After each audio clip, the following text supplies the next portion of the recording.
Olá, eu sou a Carol Brasileiro e na aula do TT de hoje vamos falar sobre quanto o fono precisa saber para começar sobre a amamentação, né? Para começar a atender os pacientes, né? Quanto é que você tem que saber, quanto é que você tem que estudar? A gente vai discorrer sobre esse assunto hoje, tá certo? Eu quero agradecer a sua presença aqui e fica comigo que a gente vai falar tudo a esse respeito. Pode ter certeza que a aula do TT de hoje vai ser assim inesquecível. Você vai sair daqui com conceitos maravilhosos para você realmente saber quando você vai estar pronto para começar a atender esse perfil, tá certo? Essa aula de hoje é um esquenta para a imersão Fundo do TT. Então, se você pretende participar da imersão, eu já deixo aqui o meu convite. Se você ainda não se inscreveu, aproveita. As inscrições ainda estão abertas. Vão lá no link do perfil, faz a sua inscrição. A aula de hoje é justamente para você pegar o gostinho aí do que a gente vai falar na imersão Fundo do TT, certo? Lá na imersão a gente vai aprofundar, mas eu já vou dar aqui mastigado para vocês bastante coisa hoje, tá certo? Então, sem mais delongas, né? Essa live tem tanta coisa que se eu ficar aqui conversando, ela vai demorar demais. Então, vamos começar, tá certo? E, gente, quero já dando as boas-vindas para vocês que estão chegando, tá certo?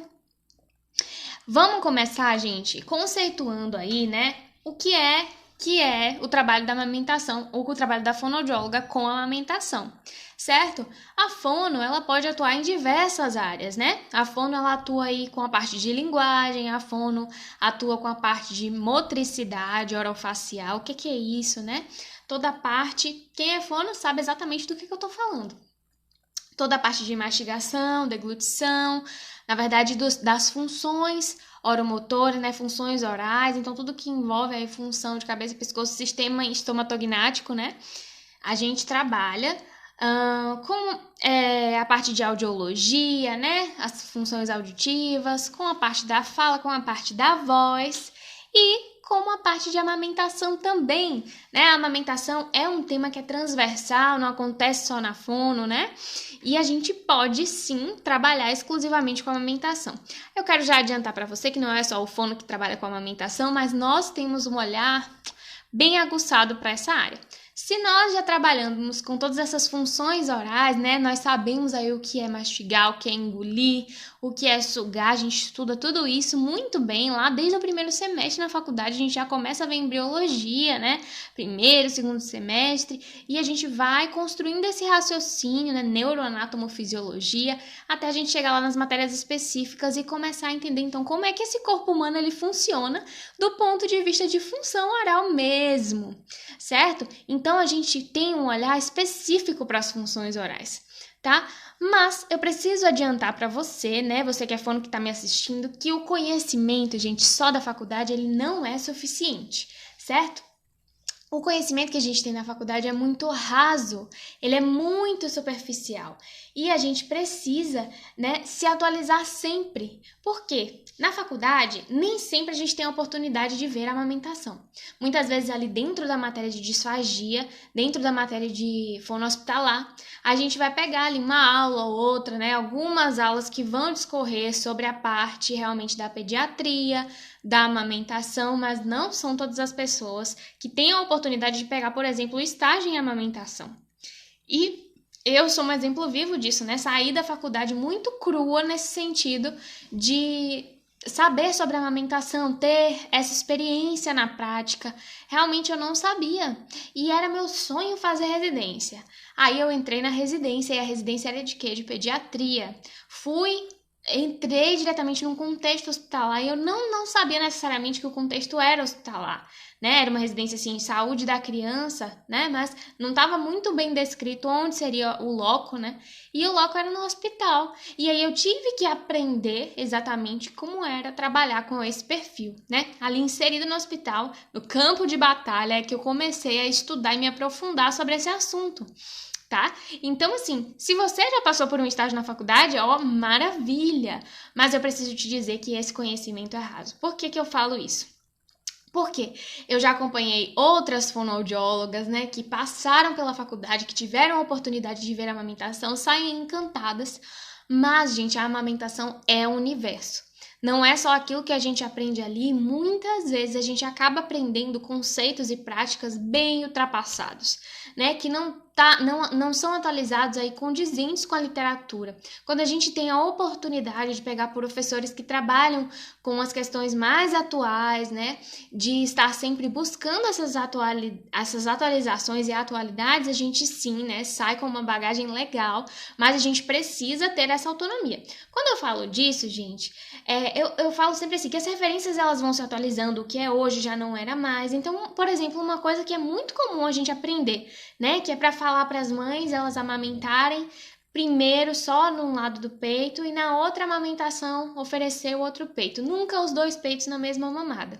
Quando a gente se debruça sobre o estudo em amamentação, a gente vai perceber que essa orientação é uma orientação que não tem muito embasamento em alguns casos. Então é importante que essa mulher esvazie a mama sim, mas alguns bebês vão precisar dos dois peitos, talvez em uma mamada só, não tem nada de errado com isso, certo? E aí a gente vai entender isso quando a gente vai estudar melhor sobre fisiologia de amamentação, sobre realmente esse contexto de amamentação, tá certo? Então, por isso que eu falo, é importante se atualizar.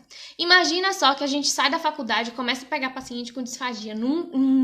Por exemplo, se eu fosse uma pessoa que não estudei disfagia, né, que eu não tivesse domínio na área, eu iria ficar com muito receio, né? Eu ia ficar muito assustada. Ou então eu ia ser irresponsável com a minha prática, porque precisa de muita responsabilidade. A gente já sai da faculdade com medo, né? Ai, meu Deus, será que eu vou receber disfagia? Será que eu vou dar conta, né? O paciente pode broncoaspirar, meu Deus do céu. E essa mesma responsabilidade eu falo sobre a amamentação. Então, gente, o segundo ponto que eu quero trazer para vocês hoje é que a gente precisa conhecer muito de amamentação. Por quê? Porque o risco é da gente promover desmame precoce. Às vezes, uma orientação errada, gente, a gente pode promover desmame precoce para dupla. Como assim, Carol? Por exemplo, esse caso que eu falei, né, da gente orientar, a mãe tem que sempre dar um peito, é aquela regra, né, sempre um peito a cada mamada, nunca os dois. E se a gente pega um caso de hipoplasia mamária, que a mulher poderia amamentar exclusivamente, e aí a mulher não consegue manter, o bebê começa a perder peso porque alguém orientou ela a só dar um peito a cada mamada. Aí a gente não promove a amamentação, a gente não protege a amamentação e esse bebê cai no desmame precoce, porque muito provavelmente ele vai ganhar uma fórmula porque tá perdendo peso, precisa se nutrir, né? E aí o risco de entrar uma fórmula e entrar uma mamadeira junto é grande. E quando entra uma mamadeira, o que acontece, né? Na maioria das vezes, confusão de bicos. Então, o risco do desmame é grande para uma orientação que a gente dá para essa família, né? Eu não falo isso assim, a gente precisa conhecer muito porque meu padrão é alto, sabe? Meu padrão de conhecimento, nada a ver, não tem nada a ver com isso. É porque a gente está falando sobre alguma coisa séria. Porque se a gente não dá a orientação correta, se a gente não ensina essa mulher a fazer uma ordenha correta, a gente pode estar lidando com o risco dessa mulher desenvolver uma mastite, que é algo sério, né? É um problema sério que, se não tratado, pode virar um abscesso mamário. Essa mulher tem um problema grave na mama dela. Então, a gente precisa saber como falar, o que falar e como fazer, né? O bebê tem o risco de confusão de bicos, ele tem o risco de de começar o uso de um bico artificial aí, que pode se estender para a vida dele, né? Esse uso de bico artificial, porque se ele ganha uma chupeta e uma mamadeira, e aí pra gente fazer o desmame, né? Isso vai acompanhar. E aí vai acompanhando também o crescimento crâniofacial dessa criança. E aí vai acompanhando o desenvolvimento dos órgãos fonoarticulatórios, enfim, até que chega lá no processo, né? Que a gente vai conseguir perceber a aprendizagem escolar, a atenção, a enurese noturna. A gente vai começar a perceber que esse bebê... Enurese noturna, para quem não sabe, é fazer xixi na cama, né? Vai começar a perceber que essa criança respira pela boca e todas aquelas coisas, né, que vem junto do combo aí do respirador oral, que acaba sendo... Essa síndrome do respirador oral muitas vezes tem início com a introdução dos bicos artificiais. Então, a gente precisa ter muita responsabilidade, né? E o maior risco de todos é inibir esse bebê de receber o leite materno, que é o melhor alimento para ele. O leite materno é a melhor coisa que o bebê pode receber do ponto de vista nutricional, né? Do ponto de vista da quantidade de benefícios que esse leite tem, que nenhuma outra fórmula tem. Então, não existe, né, gente, leite que seja igual ao leite materno. Não existe fórmula que se pareça, que se assemelhe dizer isso, inclusive, vai contra a norma brasileira, né? Que protege aí a amamentação e que normatiza todos os usos, né, de fórmulas e de leites que são pensados, na verdade, para ser um substituto do leite materno. Então, a gente não pode nem pensar sobre isso. O leite materno tem anticorpos, o leite materno tem várias proteínas específicas do leite materno, então a gente precisa ter muita responsabilidade quando a gente fala sobre isso. Que legal, Patrícia, que você tá gostando. Sejam muito bem-vindas, gente. Podem ir comentando que à medida que eu for vendo, se eu não ver agora, no final eu vejo perguntas e tudo isso, a gente vai conversando, tá certo? Eu amo, assim, falar e ver as colocações de vocês, porque contribui demais. Essa troca é maravilhosa, tá? O terceiro ponto, né, que eu quero trazer na aula de hoje é que atuar com a amamentação, gente, é mais que entender a pega, né? É mais que ver a pega correta, é mais que orientar a pega correta, né? Eu meio que já falei isso implicitamente, mas eu preciso dizer isso porque, assim, muitas vezes a gente sabe orientar a mãe a fazer a pega correta, né? Embora muitas vezes a gente não saiba mesmo. Às vezes a gente fala que é a boca de peixinho, né? Mas boca de peixinho não é pega correta, tá? Só pra falar aí, boca de peixinho não é pega correta. Muitas crianças não conseguem fazer boca de peixinho, nem por isso a pega tá errada. A gente precisa entender a funcionalidade da pega correta, né? Eu já vou entrar nesse assunto aqui, vou adiantar pra vocês. O que é o ideal, né? A pega assimétrica, aquela pega que o bebê, ele pega geralmente mais o terço inferior da mama, por isso que a pega assimétrica, né? Ele consegue ter lábio evertido, lábio superior está em posição neutra na maioria das vezes e esse bebê consegue extrair leite bem desse peito, não necessariamente fazer uma boca de peixinho, né? Tá com os dois lábios evertidos. Então é importante a gente falar sobre pega, tá? Mas o que eu quero dizer, falando aqui, entrando nesse assunto de pega, é que se eu tiver acelerada, vocês me falam, gente, que às vezes eu fico, eu entro num assunto, entro no outro e a gente começa a falar várias coisas, mas vamos lá. Eu quero dizer que não basta a gente entender sobre isso, tá? A gente tem que entender sobre o que então, Carol? O que é que eu preciso saber? Para você atender a amamentação de maneira assertiva, você precisa saber as formas de abordagem, que a gente chama de aconselhamento em amamentação. O que é isso, Carol? Aconselhamento em amamentação. Aconselhamento em amamentação são técnicas específicas de abordagem à mulher, tanto no puerpério, quanto na gestação, quanto no processo, né, de amamentação, mesmo que não seja no puerpério. Né? A maneira que se fala são técnicas específicas, não é orientar sobre qual a forma de fazer, né? Não é dar conselhos, né? É a forma de abordagem mesmo, e existem técnicas para isso. Então, a pessoa que trabalha com a amamentação, ela precisa dominar os princípios de conselho e amamentação, né? Mesmo que ela não conheça sobre aconselhamento e amamentação, mas a prática dela precisa ser embasada dessa forma, no sentido de ela reproduzir esse tipo de técnica. Quais são as técnicas que se falam, né, nessa abordagem, nesse aconselhamento e amamentação? Existem várias, mas a gente pode utilizar, né, uma linguagem direta, a gente pode olhar nos olhos dessa mulher, né? Falar sempre na mesma altura, na mesma direção, né? Evitar utilizar muitos objetos que atrapalham a nossa comunicação. Então, são técnicas de comunicação mesmo, para que a gente consiga acolher, tá? E para que a gente consiga também se fazer entendida, para que essa mulher realmente consiga absorver aquilo que a gente falar no momento que a gente estiver atendendo essa mulher, certo? Dito isso, forma de abordagem não é só isso que a gente precisa saber, né? Isso é fundamental, mas não é só isso. A gente precisa saber também sobre gestação. A gente precisa saber sobre lactogênese. O que é a lactogênese, Carol? É a formação do leite, né? A gente precisa saber sobre... Eu vi que teve... Isso é muito importante. Oi, Ivna! Isso é demais, né? Ivna é mamãe, ela sabe disso. As mães é quem mais sabem disso, né? A forma que se fala, a forma de abordagem, a forma de acolhimento. Individualizar o atendimento também é essencial. Com certeza, com toda certeza. E aí a gente precisa entender de gestação, precisa entender de lactogênese. Como eu estava falando, lactogênese é o processo realmente de formação do leite materno. Então a gente precisa entender como é que ele se forma. Por quê, gente? Porque a lactogênese ela vai perdurar aí até o nascimento desse bebê, até a pojadura. E a gente precisa entender como é o comportamento do leite materno para, inclusive, orientar essas mães. Muitas mulheres acham que não vão ter leite porque não produzem leite na gestação. Gente, A mulher, ela produz, o leite não sai, né? Porque existem hormônios que estão inibindo a saída do leite ali, porque ainda não é o momento dele sair. Muitas mulheres acabam saindo do leite, não tem problema nenhum com isso, mas as mulheres que não apresentam descida de leite antes do bebê nascer, tá tudo bem, né? O organismo tá funcionando da maneira como é para ser, certo? E se a gente não entende sobre lactogênese, a gente não sabe orientar. Né? E aí muitas vezes a gente pega mamães que querem saber, elas querem aprender antes de terem o seu bebê, mas se a gente não souber como orientar, né, ou até orientar de maneira errada, essa mulher vai começar sem saber o que fazer no momento que ela tiver o seu bebê no colo, né? Então a gente precisa saber também para entender o que é que na gestação vai influenciar a produção de leite dessa mulher, alguma coisa que aconteceu que pode influenciar, certo? Então, gestação e a produção de leite, a produção láctea dessa mulher está muito interligado, tá? Não só a gestação, né? A história da mulher influencia, a história do desenvolvimento das mamas, com certeza, mas a gestação influencia sobremaneira, então a gente precisa entender, tá?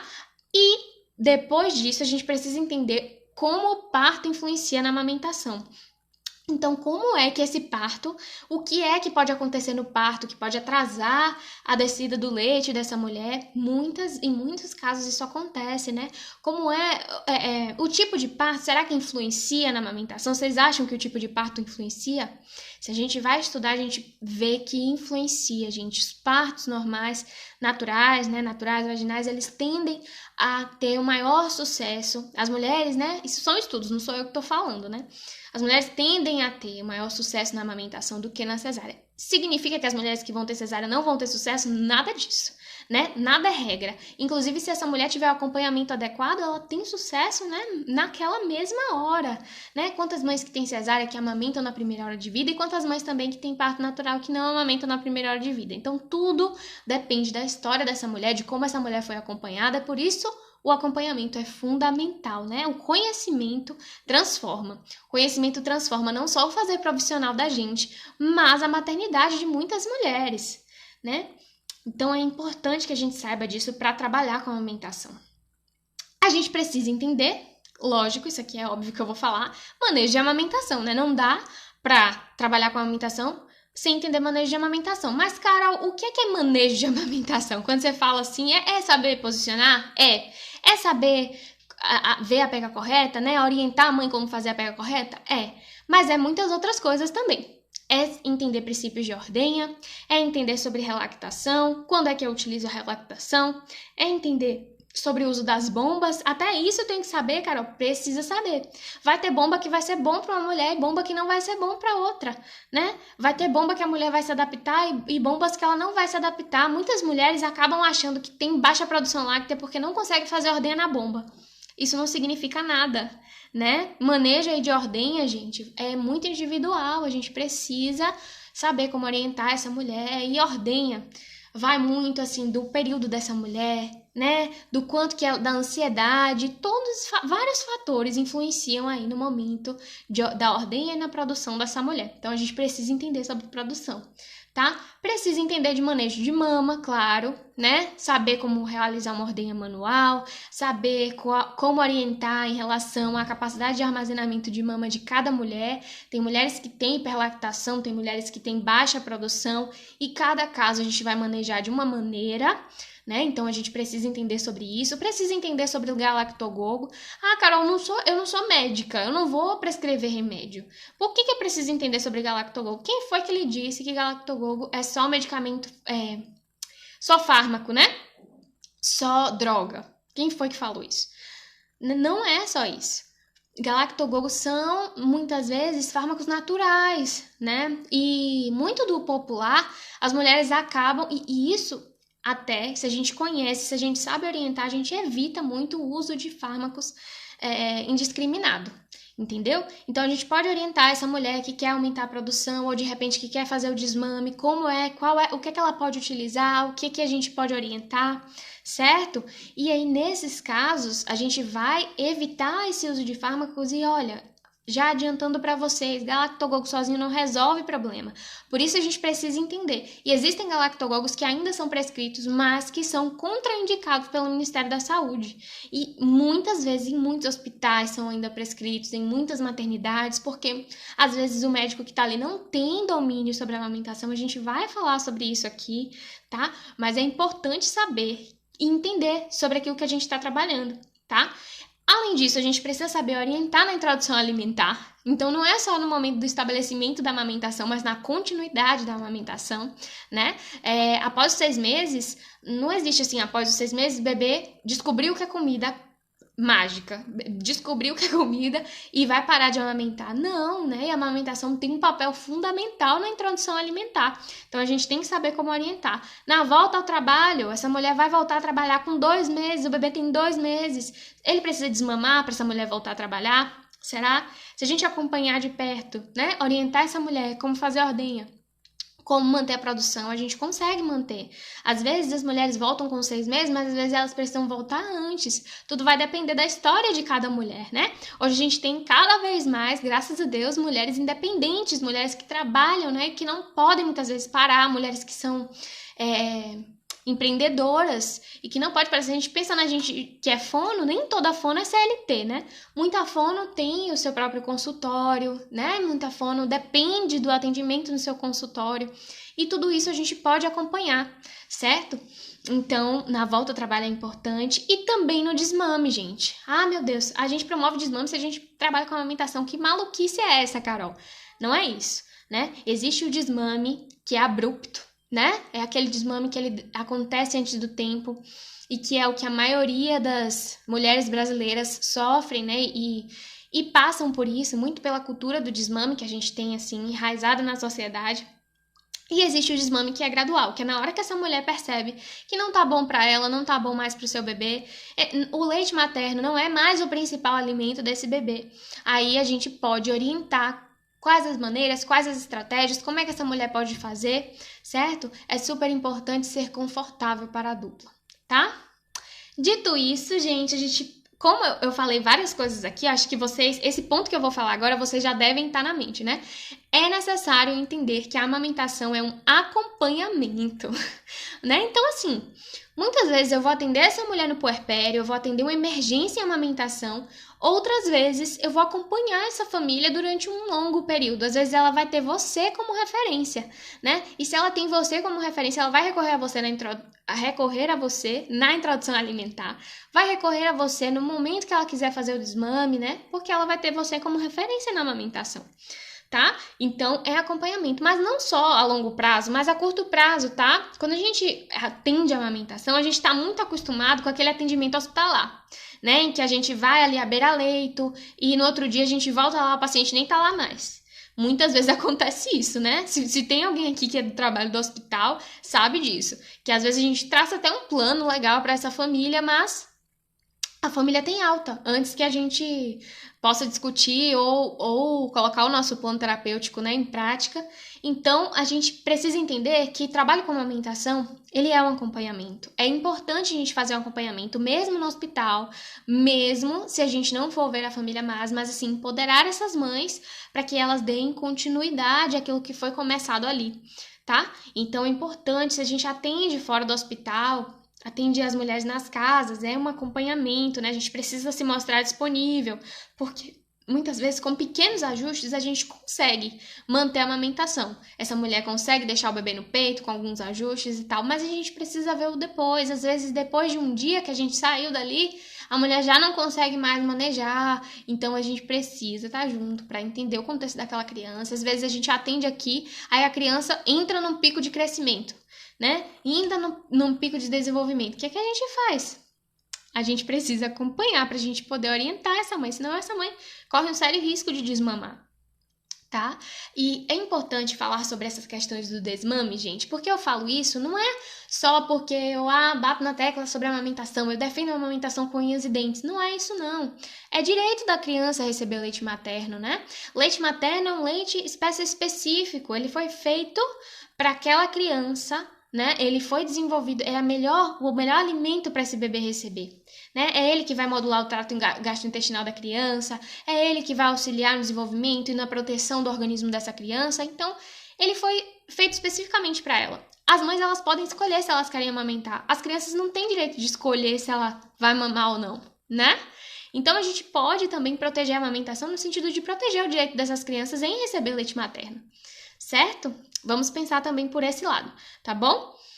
E é importante, gente, a gente entender que a amamentação ela é dinâmica. O que é a amamentação dinâmica? Gravem isso, né? A amamentação é dinâmica, ou seja, ela muda com o tempo, né? A mulher, por isso que eu tô falando que é acompanhamento, que a mulher ali no primeiro momento, quando o bebê nasce, é uma coisa, né? É um tipo ali de leite que ela tá produzindo, o bebê se comporta de uma forma, depois de um tempo, o bebê vai se comportar de outra forma, né? O leite da mulher vai modificar, após um outro tempo, né? Já vai ter um outro padrão, esse bebê já vai estar mais bem estabelecido. Ela é dinâmica, as coisas vão mudando, certo? Vai se transformando com o tempo, a mama vai mudando, o leite vai mudando, o bebê vai mudando, né? Vai crescendo, vai acontecendo aí os picos do crescimento que eu falei, e com eles a mamada vai se transformando, certo? Então aí a mulher e nós vamos precisando criar novas estratégias, tá? E muitas vezes a consultora de amamentação, né, ou a fono do TT, ela é recorrida para poder auxiliar as mulheres nesses processos em que acontecem as mudanças, tá? Aí, gente, eu vou entrar no ponto que eu já queria falar no início ali, mas eu vou falar agora que nem todo profissional, anota isso, grava isso, nem todo profissional que trabalha com bebê entende sobre a amamentação. Isso parece óbvio para algumas pessoas, para outras não, tá? Então, nem todo profissional que trabalha com pediatria, nem todo profissional que trabalha com neonatologia, nem todo profissional que é obstetra, que é pediatra, que é o que mais que trabalha, né? Que é neonatologista, nem todo profissional que trabalha na UTI NEO, nem todo profissional que está ali inserido no contexto da maternidade, ele entende sobre a amamentação.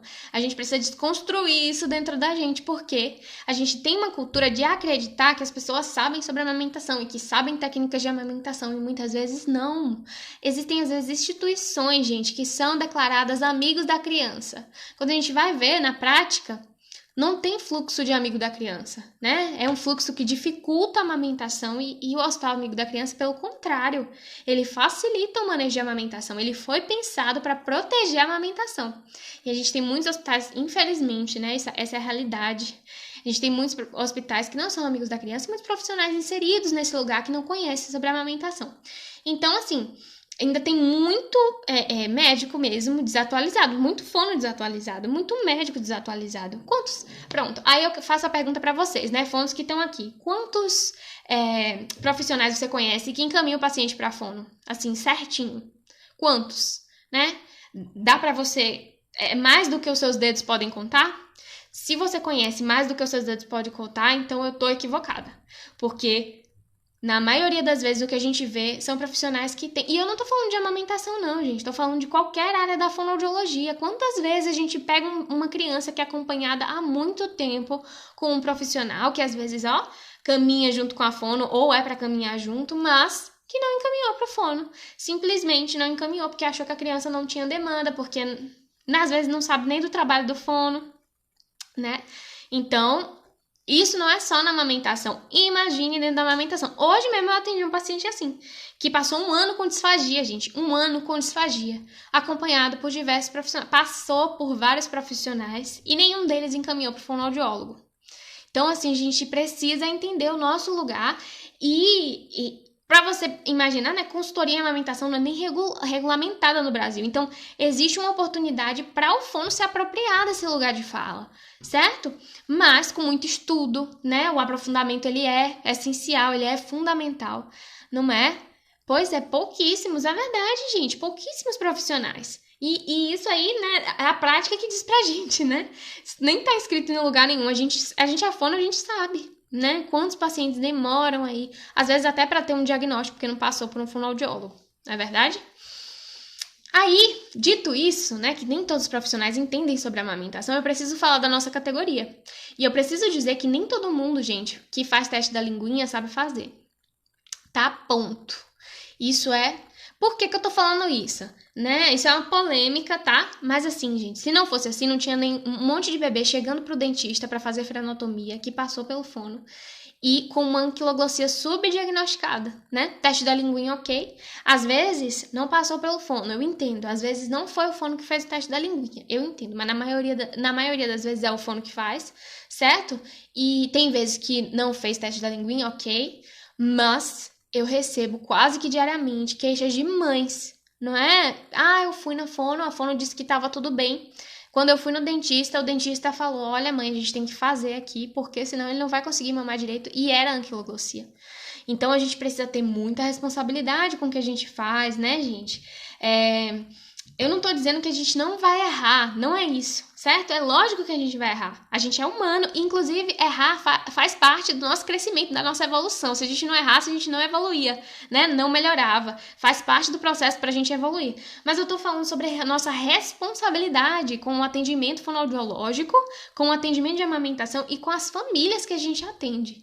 A gente precisa ter responsabilidade com a nossa categoria. Então, assim, será que é fazendo um curso de teste da linguinha que a gente vai aprender a fazer teste da linguinha? Ou será que é estudando frenolingual? Será que não é se debruçando sobre essa área? Muitas vezes, gente, tem profissionais aí que se dizem capacitados, mas que não têm aprofundamento nisso, e outros que têm segurança e às vezes sabem fazer muito bem. Então, a gente precisa realmente se apropriar do que é nosso e fazer valer aquilo que a gente diz né, que a gente peita muitas vezes, a gente precisa, né? Então, não é todo mundo que sabe fazer, né? Então, não é todo fonoaudiólogo que sai da faculdade, que sabe atender a amamentação. A gente precisa entender que é muito mais amplo, né? E hoje em dia, que ainda tá tendo mais estudos ainda sobre linguinha, né? Eu tenho visto um crescimento, assim, absurdo sobre esse tema, né? Um boom, assim, ai meu Deus, linguinha. Né? E às vezes a gente tem também os profissionais que vão pro extremo, né? Que tudo é linguinha, e nem tudo é linguinha. Viu? Quando a gente fala sobre a amamentação, muitas coisas não são linguinha. Mas a gente precisa, sim, entender isso, porque é uma das maiores atuações do fonoaudiólogo, né? Dentro da neonatologia, é no teste da linguinha, né? Na triagem neonatal. Teste da orelhinha e teste da linguinha. Teste da linguinha impacta diretamente no manejo de amamentação, tá? Mas por que muitas vezes existe isso, gente? Porque amamentar, ó, outra coisa para vocês anotarem. Amamentar, gente, não é instintivo, de jeito nenhum, né? Não é instintivo, não tem essa coisa da mulher, olha, vou amamentar, vou... E muitas mulheres acreditam nisso, né? Vou ter bebê, não vou ter problema, porque eu nasci para ser mãe. Massa que a mulher nasceu para ser mãe, mas quem foi que disse que ela não vai passar perrengue na amamentação, né? Onde é que tá escrito isso, né? Não tem essa coisa de instinto puro, né? Gente, a gente é ser racional, né? Somos seres racionais dotados de quê? O que a gente aprende na faculdade? Dotados de linguagem, né? A gente constrói saberes. E um desses saberes é sobre a amamentação. É um aprendizado, né? Diário, muitas vezes, para a mulher e para o bebê. Ah, cara, um bebê não nasce sabendo amamentar, não tem aquele negócio que bota o bebê no peito e ele já vai amamentar. Ele não nasce sabendo, ele nasce com as bases, né? Aquilo que o bebê faz até chegar no peito é reflexo, certo? E são reflexos coordenados, porque ele nasce com as bases realmente para amamentar. Mas se ele não for levado ao peito, né? Se não posicionar corretamente, ele não vai amamentar, ele vai desnutrir, ele não vai conseguir receber o alimento. E ele precisa aprender a fazer isso, porque lá dentro da barriga, ele não amamentava, né? A mãe, por sua vez, né, nunca teve ninguém sugando ali o seu peito para ela conseguir nutrir 24 horas por dia, né? Então, esse bebê, ele vai precisar dessa mulher e essa mulher também vai precisar desse bebê para que juntos eles consigam, né, vencer essa etapa, digamos assim. Para que essa mulher não faça uma mastite e para que esse bebê também consiga se nutrir. Então, um depende do outro, né? É um binômio. A gente vai falar mais especificamente sobre isso lá na imersão. Então, se você ainda não se inscreveu, aproveita, corre lá no link da bio, né? Então, o que existe, na verdade, né? Existe muito amor, existe muita conexão, existe muita entrega dessas mulheres, né? Muita doação. Existem, gente, mulheres que não gestaram e amam tanto quanto aquelas que gestaram, né? E existe também mulheres que gestaram e não amam tanto a sua criança, né, no seu ventre. Então, quando a gente fala sobre esse instinto, a gente meio que exclui essas pessoas e não é assim, né? A amamentação, ela é aprendida e ela pode ser aprendida, inclusive para mães que não gestaram, né?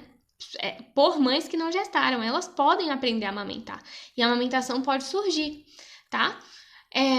Então, como eu disse, amamentar ela é aprendizado, né? E nesse aprendizado, qual é a nossa parte? A gente é ponte, né? Eu sempre uso essa analogia porque ela é perfeita, né? Amamentar é aprendizado e nós somos ponte, certo? O nosso papel é mostrar o caminho, ajudar essa mulher, esse bebê a vencer os obstáculos. E o que é que a ponte ela serve, né?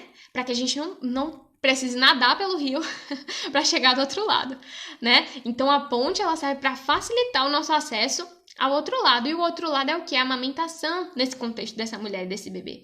Então ajudar, gente, é bem diferente do que ditar as regras do jogo, né? E a gente vai aprofundar mais sobre isso lá na imersão, né? Sobre como fazer na abordagem, né? Como se comportar nessa abordagem com a mulher, o que a gente pode fazer para respeitar o processo dessa mulher, para não ditar as regras e sim saber auxiliar a mulher no processo. Mas essa conscientização também, ela vem com o tempo, tá?